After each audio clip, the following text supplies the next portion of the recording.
Okay, go ahead. Okay. Okay, today we're going to make Rita's famous banana pudding. And one of the important things is to have the proper ingredients. We need Nilla vanilla wafers, or Keebler will do, but don't get those off-brand vanilla wafers. Only get the Jell-O pudding instant. Okay, whole milk and Cool Whip, the full sugar, full calorie one. And really good ripe bananas. Don't get the bananas that are green. Try to get them a good ripe, okay? Because that just really adds to the flavor and the texture of the banana pudding. Now, the secret to making a really good banana pudding is to not over whip the pudding.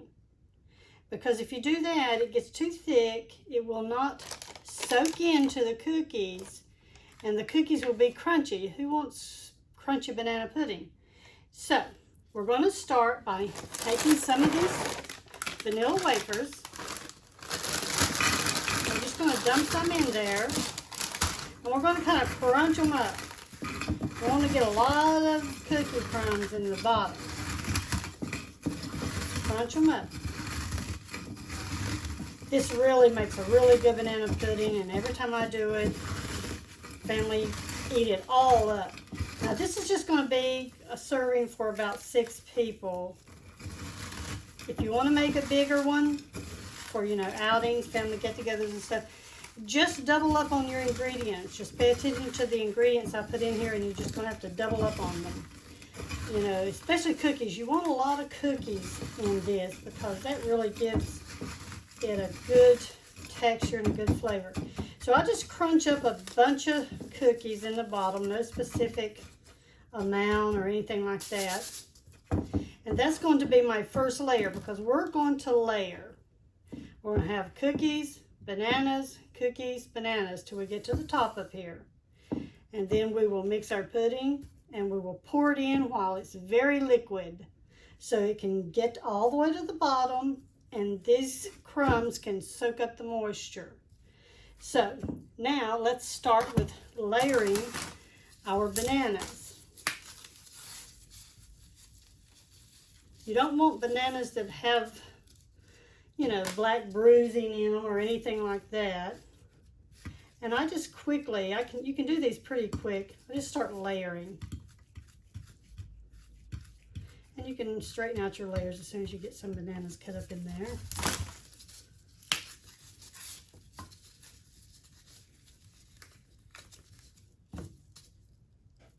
Get all them little stringy things off. Who likes to get a hold of those? Just layer up a couple of bananas.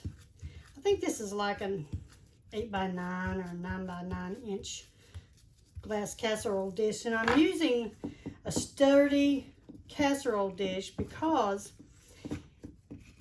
once you put the milk and all the pudding and everything in there, this pudding is heavy.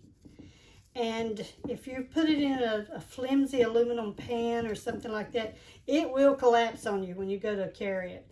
So put it in a sturdy casserole dish or a sturdy aluminum pan, because banana puddings with all that milk, they are heavy. Okay, there's our layer of bananas. Doesn't have to be perfect. Now go get your cookies. Dump some cookies in there. Start spreading them out. I like to kind of make this section a little even so that the liquid will distribute in there pretty good. So I'm just putting a layer of vanilla wafers. Try not to eat them as I go because I really want to eat them. Okay, you know, that's good. That's fine. Doesn't have to be perfect. Now we're going to do another layer, a couple of bananas. And we're going to do this till we get to the top.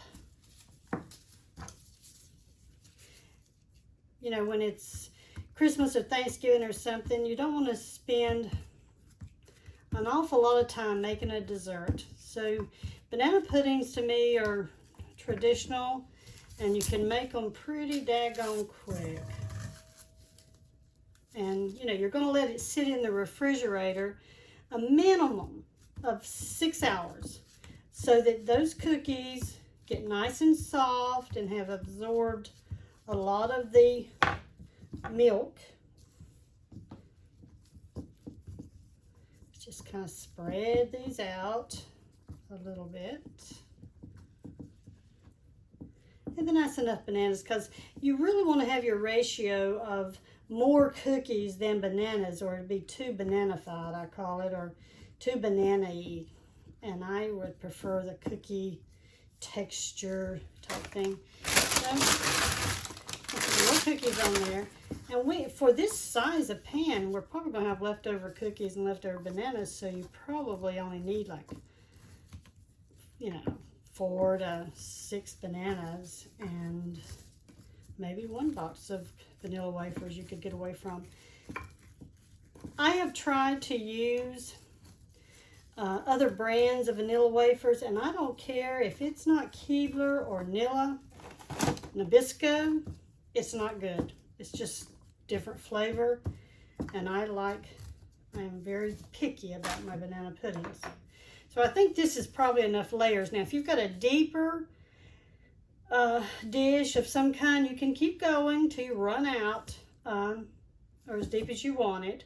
But banana pudding, I think see how deep that is? I think the deeper it is, the better it is, but you got to be sure and get that liquid in there and let it get to the bottom. But I think that will be deep enough.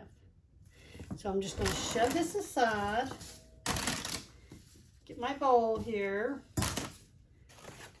This is Jell-O Instant. Don't get that cook kind. That's gross. Pouring hot pudding over bananas will turn them black in a couple of days.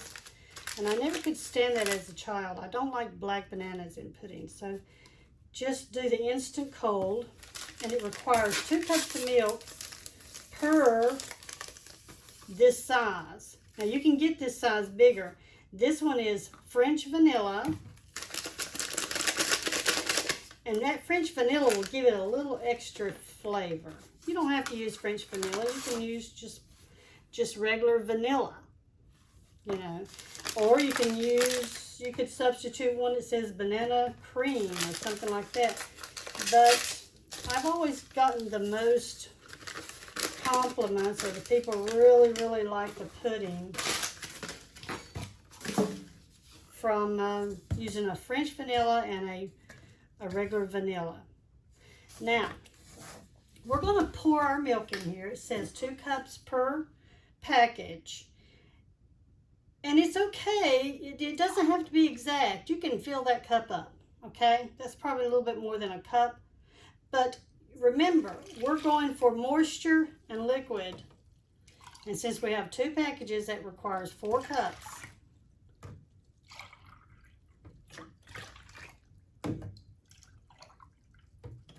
Okay.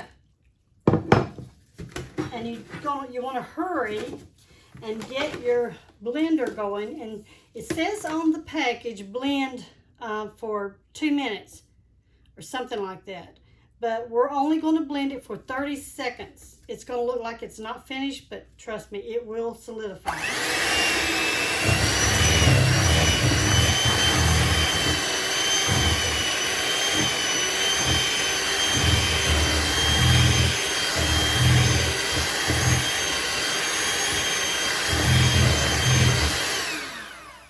That's enough. You think, well, that's never going to, you know, turn into pudding. Yes, it will. It's got some kind of instant ingredient in there that will make it do that. Now, you're going to quickly pour this in here so that this liquid can get to the very bottom where all those cookie crumbs are. And we're going to have some leftover pudding, too. That's fine. And these cookies will soak up this liquid, and in about 6 hours this will be solid, and there won't be any crunchy cookies in there. After I set it in the refrigerator for about an hour, when the pudding has gotten good and solidified, I will come back and take my Cool Whip topping, and I will put this Cool Whip topping, you know, a good layer of that on there. You can use the sugar-free topping. You can use reduced fat Nilla wafers. You can use reduced fat pudding, instant pudding. But you're going to sacrifice flavor. Really do. I mean, I can tell a difference. But when I have family coming over that's diabetics, or they really have to watch their sugar and calorie intake, I will make an extra banana pudding, a smaller one, with all reduced calorie, reduced fat, reduced sugar, just for them. And now this is going to sit in the refrigerator for about an hour. It will harden up, you know, solidify and everything. And then I will come back and put that nice coat of whipped topping on it. After that, cover it with aluminum foil and sit it in the refrigerator a good 6 hours, so that it'll be really, really good after about 6 hours. Otherwise, you're going to run into crunchy cookies, and who wants crunchy cookies? But anyway, it's a quick, easy dessert. It's a Southern favorite, and I hope you like this video. Thank you.